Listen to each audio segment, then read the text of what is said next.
Hello students, आज का हमारा टॉपिक है लिंकेज एंड क्रॉसिंग ओवर। ये न्यू टॉपिक है और ये मोस्ट इम्पोर्टेंट टॉपिक है लिंकेज। इससे मोस्टली क्वेश्चन आते हैं एग्ज़ाम में, ठीक है। तो लास्ट वीडियो में हमारा जीन इंट्रोडक्शन कंप्लीट हुआ था और अब हम स्टार्ट करते हैं लिंकेज एंड क्रॉसिंग ओवर। तो पहले देखते हैं कि लिंकेज में हमें कौन कौन से पॉइंट पर डिस्कस करना है। तो पहले हम देखते हैं कि हमें लिंकेज में किस किस पॉइंट पे डिस्कस करना है। तो फर्स्ट है कपलिंग एंड रिपल्शन, सेकंड है लिंकेज ग्रुप एंड लास्ट है लिंकेज मैप, ठीक है। तो अब देखते हैं कि लिंकेज होता क्या है।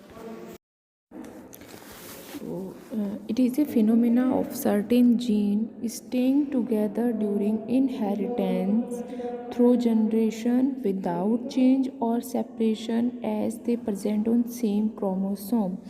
इसका मतलब क्या है कि लिंकेज एक फिनोमिना है जिसमें कुछ जीन क्या होते हैं, साथ साथ रहते हैं और साथ साथ ही क्या करते हैं, इनहेरिट करते हैं और ना तो वो चेंज होते हैं और ना ही वो सेपरेट होते हैं। और ये जो प्रोसीजर है ये क्या होता है, जनरेशन टू जनरेशन चलता रहता है। जैसे कि जो जीन पेरेंट्स में जैसे प्रेजेंट है ऐसे ही वो कैसे होंगे, वो हमें न्यू प्रोजेनी में भी सेम ही मिलेंगे, ठीक है। और जो जीन लिंकेज शो करते हैं वो क्या, मैंने आपको पहले भी वीडियो में बताया हुआ है कि जो जीन सेम क्रोमोसोम्स पे अटैच होते हैं वो क्या करते हैं, वो शो करते हैं लिंकेज को, ठीक है।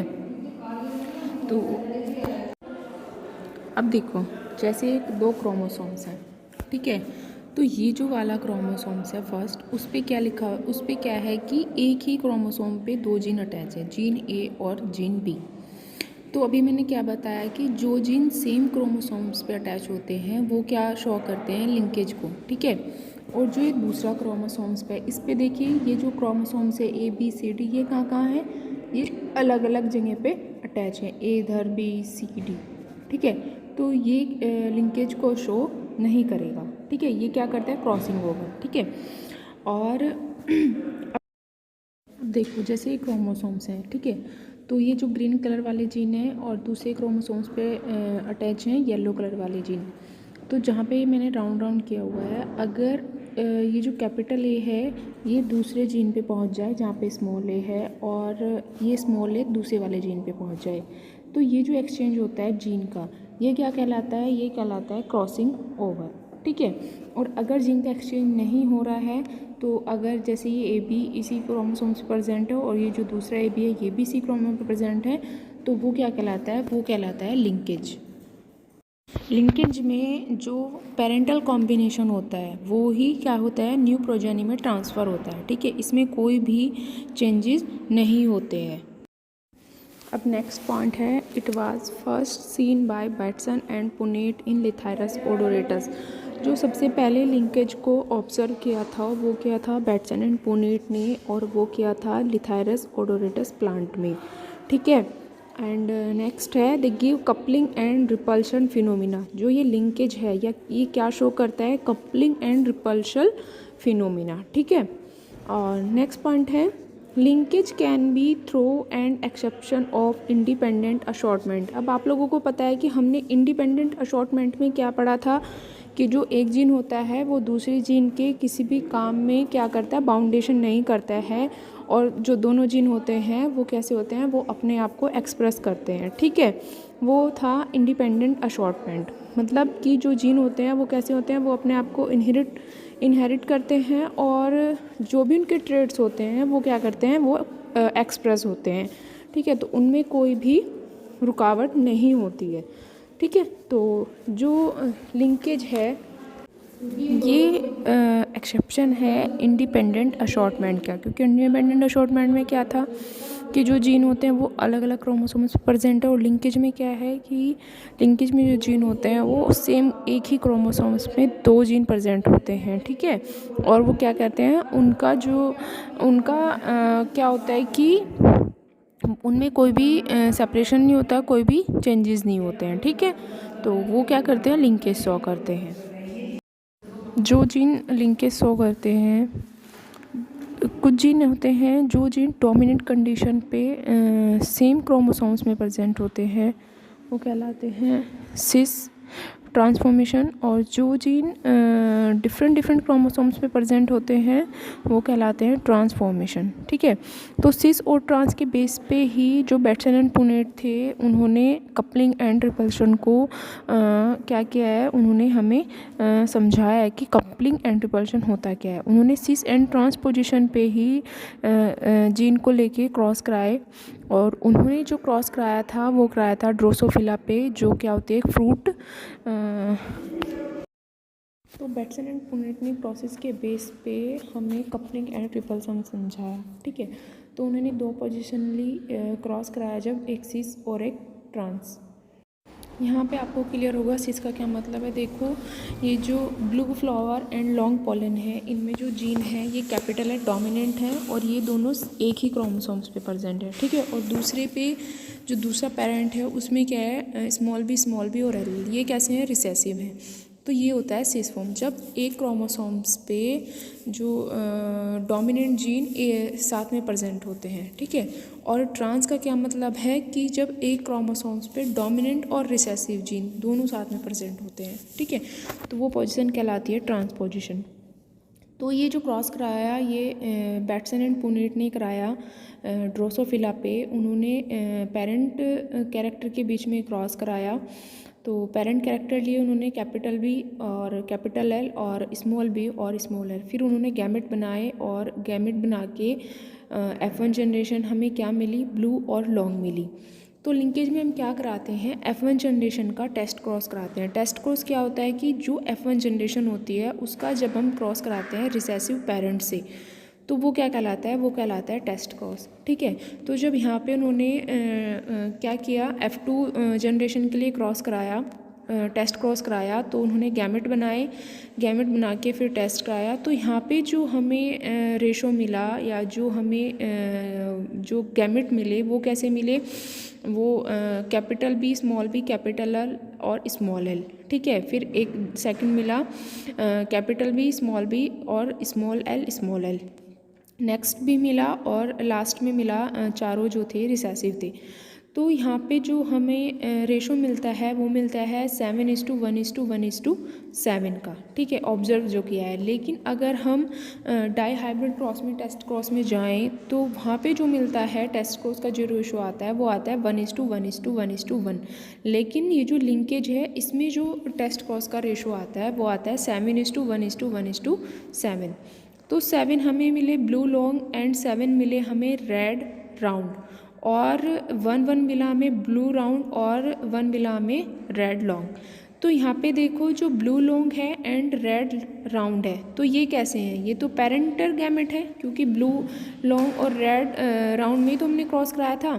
तो ये तो हमें पेरेंट मिले, पेरेंट कैरेक्टर ही तो है दोनों। और जो ब्लू राउंड और रेड लॉन्ग है ये कैसा मिला हमें, ये मिला हमें रिकॉम्बिनेशन हुआ इन दोनों का।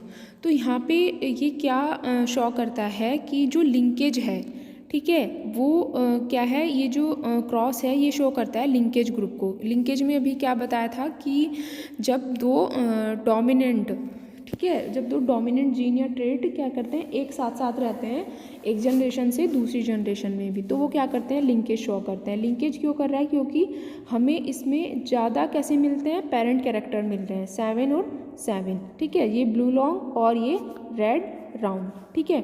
तो ये तो सिस पोजीशन में मिला। अब उन्होंने जब ट्रांस पोजीशन में भी क्रॉस कराया, ठीक है, तो उन्होंने ट्रांस में भी क्या कराया, टेस्ट क्रॉस कराया। पहले पेरेंट कैरेक्टर में क्रॉस कराया, फिर गैमेट बनाए, और गैमेट बनाने के बाद फिर उन्होंने क्या किया, टेस्ट क्रॉस कराया उसके लिए F2 जनरेशन के लिए, ठीक है।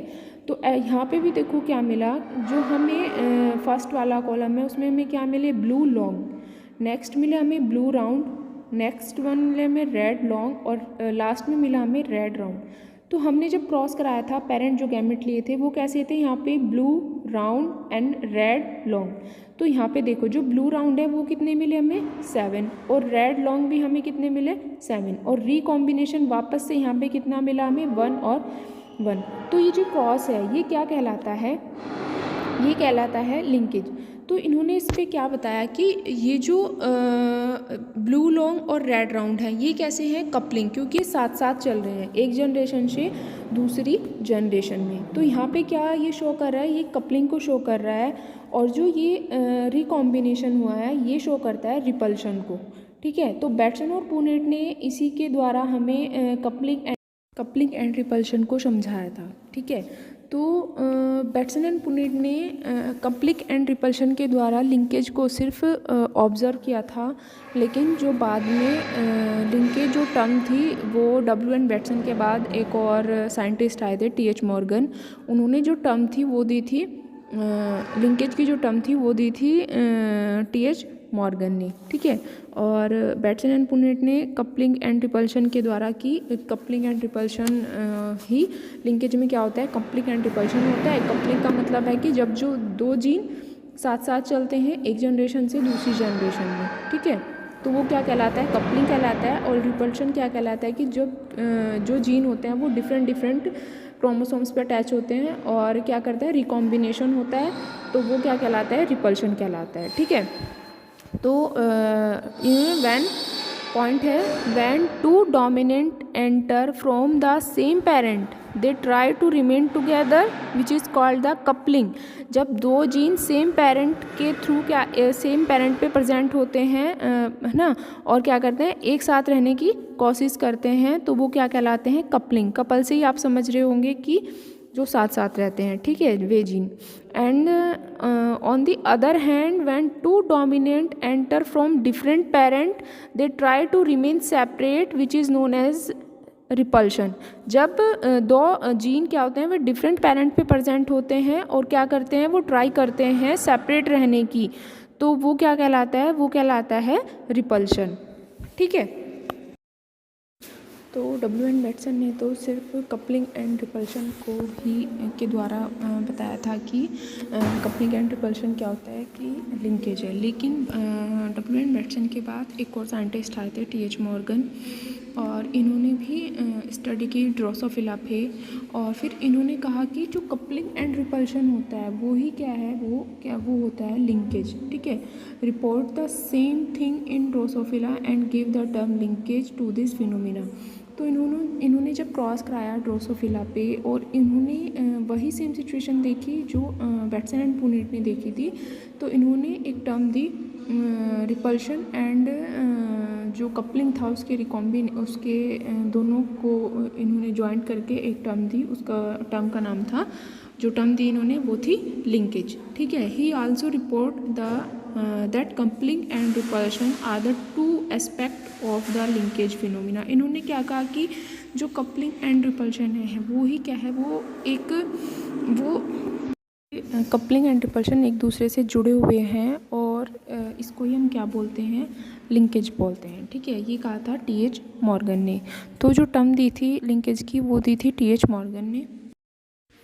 अब देखते हैं लिंकेज की डेफिनेशन। ठीक है, definition of linkage, the tendency of parental combination to remain together which is expressed in terms of low frequency of recombination is called the linkage। इसमें क्या है कि जो पेरेंटल कॉम्बिनेशन होता है वो क्या रहता है, वो एक साथ रहता है, और वो जनरेशन टू जनरेशन क्या होता रहता है, ट्रांसफ़र होता रहता है। ठीक है, और जो रिकॉम्बिनेशन होता है, ठीक है, जीन का जो रिकॉम्बिनेशन होता है उसकी जो फ्रीक्वेंसी होती है वो बहुत ही लो होती है। ठीक है, तो जो न्यू कॉम्बिनेशन बनता है वो बहुत ही कम बनता है, तो इसको उन्होंने क्या कहा, उन्होंने कहा लिंकेज। ठीक है, और T.H. मॉर्गन के अकॉर्डिंग जो लिंकेज होता है वो इन्वर्सली प्रोपोर्शनल होता है डिस्टेंस बिटवीन जीन के। इसका क्या मतलब है कि अगर क्रोमोसोम्स पे जो जीन होते हैं वो जितने पास पास में प्रेजेंट होते हैं उतना ही वो क्या शो करते हैं, लिंकेज को शो करेंगे।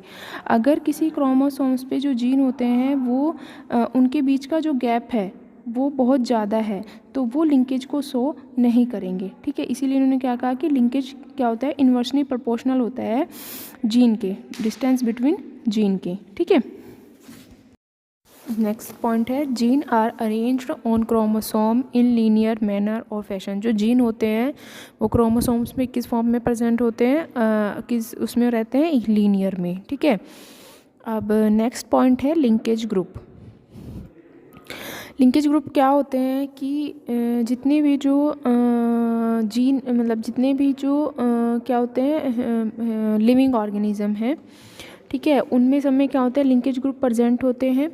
तो all the gene link together in a single chromosome, ठीक है, कंस्टिट्यूट ए लिंकेज ग्रुप। जितने भी जो जीन होते हैं वो सब क्रोमोसोम्स पे कैसे रहते हैं, ठीक है, ग्रुप में रहते हैं क्रोमोसोम्स पे, तो उसको क्या बोलते हैं लिंकेज ग्रुप, ठीक है। तो प्रोकैरियोट्स में जो लिंकेज ग्रुप होते हैं वो हैप्लॉइड नंबर के इक्वल होते हैं। जैसे ड्रोसोफिला में जो हैप्लॉइड नंबर होता है वो कितना होता है 4 होता है, ठीक है। तो इसके जो लिंकेज ग्रुप भी कितना होगा 4 होगा, ठीक है। जैसे कि आप देखो पाइसम सेटाइवम में गार्डन पी, उसमें जो हैप्लॉइड नंबर होता है 7 होता है और डाइप्लॉइड नंबर कैसा होता है 14। तो ये जो लिंकेज ग्रुप होता है ये किसके इक्वल होता है हैप्लॉइड नंबर के। तो पाइसम सेटाइवम में जो हैप्लॉइड नंबर होता है वो 7 होता है, तो लिंकेज ग्रुप भी कितना हुआ 7, ठीक है। और देखते हैं हम जी मेज में मकई के पौधे में जो हैप्लॉइड नंबर होता है वो होता है 10 और डाइप्लॉइड नंबर होता है 20।